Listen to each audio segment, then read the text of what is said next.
Most important ہیں, بہت ہی مخصوص ہیں, بڑے کام کے ہیں, تو اس لیے ان اعراب کو بہت ہی غور سے پڑھنا ہے اور سمجھنا ہے.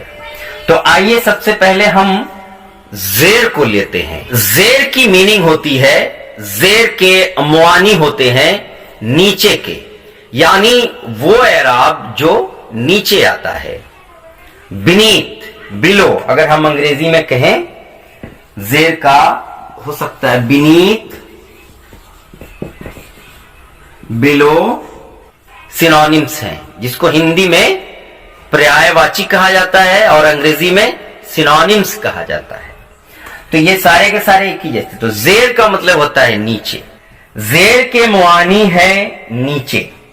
چونکہ یہ ترچھی لکیر کسی بھی لفظ میں حرف کے نیچے لگتی ہے, اس لیے اس کو زیر کہتے ہیں. یہ جو جملہ میں پڑھ رہا ہوں اس سے بہت ساری باتیں سامنے آ رہی ہیں کہ یہ ایک ترچھی لکیر ہے اور نیچے کو کھینچی جاتی ہے.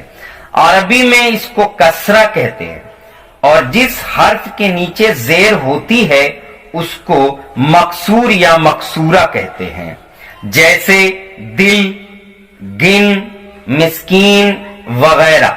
اب آپ جو یہ دیکھ رہے ہیں دل, گن, مسکین, اس کو ہم کیا کہیں گے؟ مذکورہ کہیں گے. اب آپ دیکھ رہے ہیں کہ جن جن حرف کے نیچے زیر لگا ہے انہیں ہم مکسورہ کا نام دیں گے. جیسے آپ دیکھیے دل, دل میں دال کے نیچے لگا ہے تو یہ مکسورہ کہلائے گا.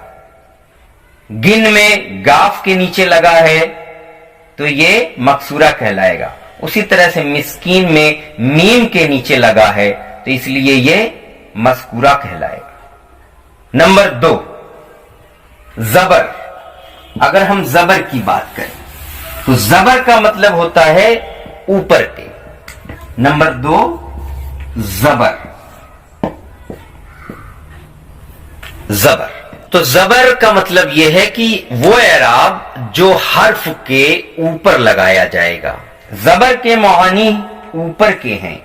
یہ ایک ترچھی لکیر ہے جو لفظ میں حرف کے اوپر ہوتا ہے, اس لیے اس کو زبر کہتے ہیں.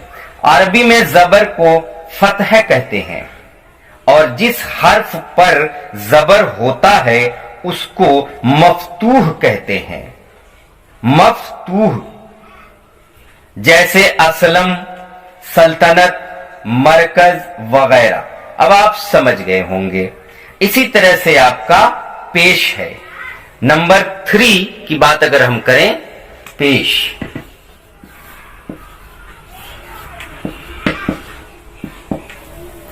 مانا کہ یہ بہت ہی بیسک ہے, بہت آسان ہے, بالکل ابتدائی ہے یہ.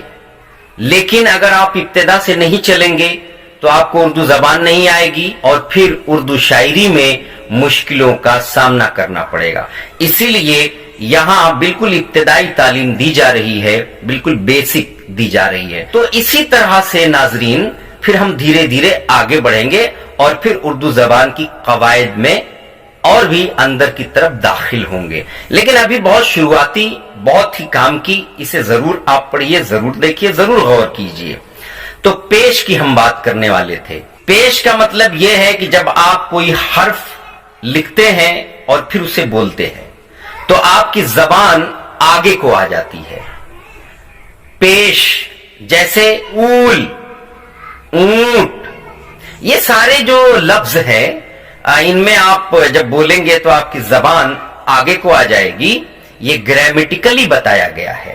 جس حرف پر یہ نشانی ہوتی ہے اس کو ادا کرتے وقت زبان آگے ہوتی ہوئی معلوم ہوتی ہے, اس لیے اس کو پیش کہتے ہیں.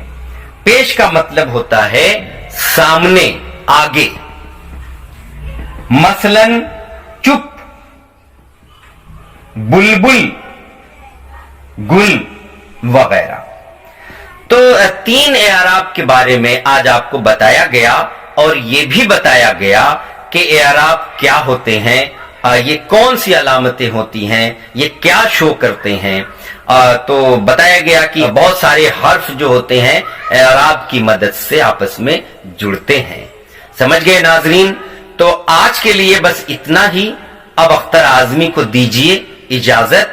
بہت بہت شکریہ.